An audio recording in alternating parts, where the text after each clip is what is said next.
ಚಿಕ್ಕೋಡಿ ಲೋಕಸಭಾ ಕ್ಷೇತ್ರದಲ್ಲೂ ಮತದಾನಕ್ಕಾಗಿ ಎಲ್ಲ ಸಿದ್ಧತೆಗಳು ನಡೀತಾ ಇದೆ. ಈಗಾಗಲೇ ಘಟಾನುಘಟಿ ನಾಯಕರು ತಮ್ಮ ಹಕ್ಕನ್ನು ಚಲಾಯಿಸೋಕೆ ಸಿದ್ಧರಾಗಿದ್ದಾರೆ. ಚಿಕ್ಕೋಡಿಯಲ್ಲಿ ಬಿಜೆಪಿ ಕಾಂಗ್ರೆಸ್ ನಡುವೆ ಪೈಪೋಟಿ ಇದೆ. ಅಥಣಿ ತಾಲೂಕಿನ ಪಿಕೆ ನಾಗನೂರ ಗ್ರಾಮದಲ್ಲಿರುವಂಥ ಸವದಿ ನಾಗನೂರ ಗ್ರಾಮದಲ್ಲಿ ಹಕ್ಕು ಚಲಾವಣೆ ಮಾಡಲಿದ್ದಾರೆ ಲಕ್ಷ್ಮಣ್ ಸವದಿಯವರು. ಘಟಾನುಘಟಿ ನಾಯಕರು ತಮ್ಮ ಹಕ್ಕನ್ನು ಚಲಾಯಿಸೋಕೆ ತೀರ್ಮಾನವನ್ನು ಮಾಡಿಕೊಂಡಿದ್ದಾರೆ. ಹಾಗೆಯೇ ಎಲ್ಲ ಸಿದ್ಧತೆಗಳು ಕೂಡ ಚುನಾವಣಾಧಿಕಾರಿಗಳು ಮಾಡಿಕೊಂಡಿದ್ದಾರೆ. ಇನ್ನೊಂದು ಕಡೆಯಲ್ಲಿ ಗಮನಿಸ್ತಾ ಹೋಗೋದಾದರೆ ಲಕ್ಷ್ಮಣ್ ಸವದಿಯವರು ಕೂಡ ತಮ್ಮ ಹಕ್ಕನ್ನು ಚಲಾಯಿಸೋಕೆ ಸಿದ್ಧರಾಗಿದ್ದಾರೆ. ಚಿಕ್ಕೋಡಿಯಲ್ಲಿ ಬಿಜೆಪಿ ಕಾಂಗ್ರೆಸ್ ನಡುವೆ ನೇರ ಪೈಪೋಟಿ ಇದೆ. ಅಥಣಿ ತಾಲೂಕಿನ ಪಿಕೆ ನಾಗನೂರ ಗ್ರಾಮದಲ್ಲಿ ಸವದಿಯವರು ತಮ್ಮ ಹಕ್ಕನ್ನು ಚಲಾಯಿಸ್ತಾರೆ. ನಾಗನೂರ ಗ್ರಾಮದಲ್ಲಿ ವೋಟ್ ಹಾಕಲಿದ್ದಾರೆ ಲಕ್ಷ್ಮಣ್ ಸವದಿಯವರು.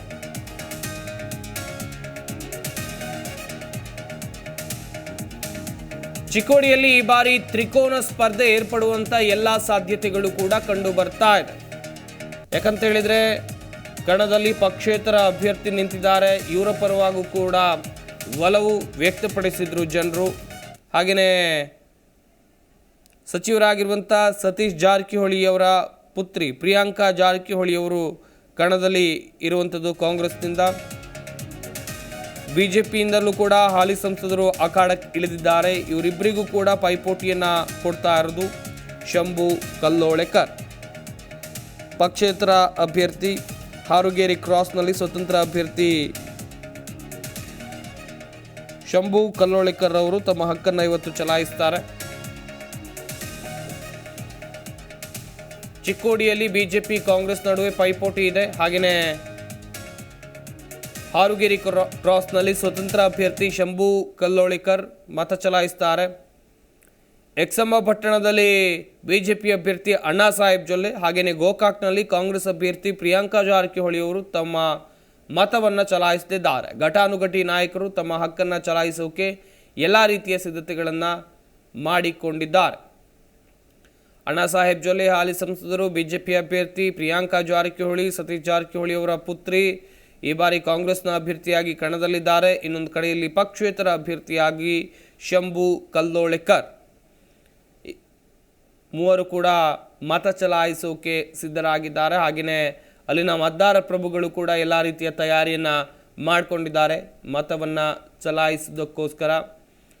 ಒಟ್ಟಿನಲ್ಲಿ ಚಿಕ್ಕೋಡಿ ಲೋಕಸಭಾ ಕ್ಷೇತ್ರ ಇಲ್ಲಿ ತ್ರಿಕೋನ ಸ್ಪರ್ಧೆ ಏರ್ಪಡುವಂಥ ಎಲ್ಲ ಸಾಧ್ಯತೆಗಳು ಕೂಡ ದಟ್ಟವಾಗಿ ಗೋಚರಿಸ್ತಾ ಇದೆ.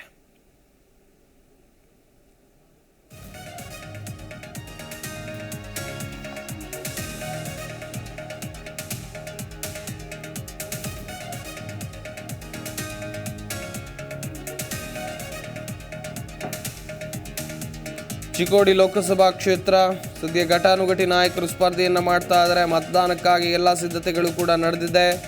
ಈಗಾಗಲೇ ಸಿದ್ಧತೆಗಳು ನಡೆದಿರುವಂಥ ಸಂದರ್ಭದಲ್ಲಿ ಅಭ್ಯರ್ಥಿಗಳು ತಮ್ಮ ಹಕ್ಕನ್ನು ಚಲಾಯಿಸೋಕೆ ನಿರ್ಧಾರವನ್ನು ಮಾಡಿಕೊಂಡಿದ್ದಾರೆ.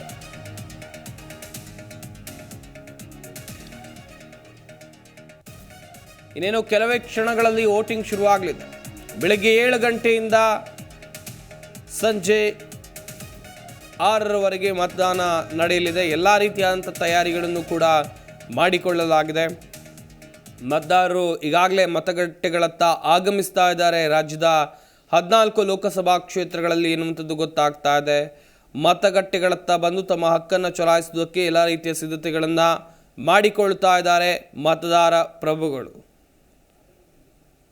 ಚಿಕ್ಕೋಡಿ ಲೋಕಸಭಾ ಕ್ಷೇತ್ರದ ವಿಚಾರಕ್ಕೆ ಬರುವುದಾದರೆ ಈ ಬಾರಿ ತ್ರಿಕೋನ ಸ್ಪರ್ಧೆ ಏರ್ಪಡುವಂಥ ಎಲ್ಲ ಸಾಧ್ಯತೆಗಳು ಕೂಡ ಕಂಡು ಬರ್ತಾ ಇದೆ. ಅಣ್ಣಾ ಸಾಹೇಬ್ ಜೊಲ್ಲೆ, ಪ್ರಿಯಾಂಕಾ ಜಾರಕಿಹೊಳಿ, ಹಾಗೆಯೇ ಶಂಭು ಕಲ್ಲೋಳೆಕರ್ ಇವರ ಎಂಟ್ರಿಯಿಂದ ರಣಕಣ ಮತ್ತಷ್ಟು ರಂಗೇರ್ತಾ ಇದೆ. ಕಾದು ನೋಡಬೇಕು ಏನು ಆಗಬಹುದು ಎನ್ನುವಂಥದ್ದಾಗಿ.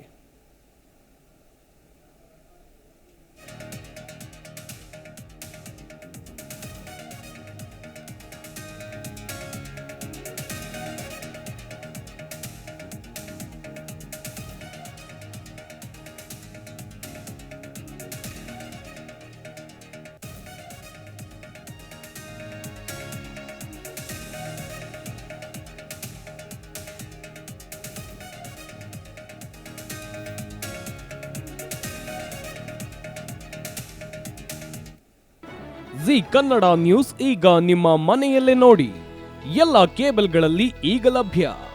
ಸನ್ Direct 292, Jio TV 1334, U Digital 162, City Cable 51, GTPL 17, Abhishek cables 821, Rock Line telecommunication 51, Shri Basaveshwara number 60, Vinayaka digital number 53, In Digital number 896ರಲ್ಲಿ ನಿಮ್ಮಿಷ್ಟದ ಜಿ ಕನ್ನಡ ನ್ಯೂಸ್ ನೋಡಿ ಆನಂದಿಸಿ.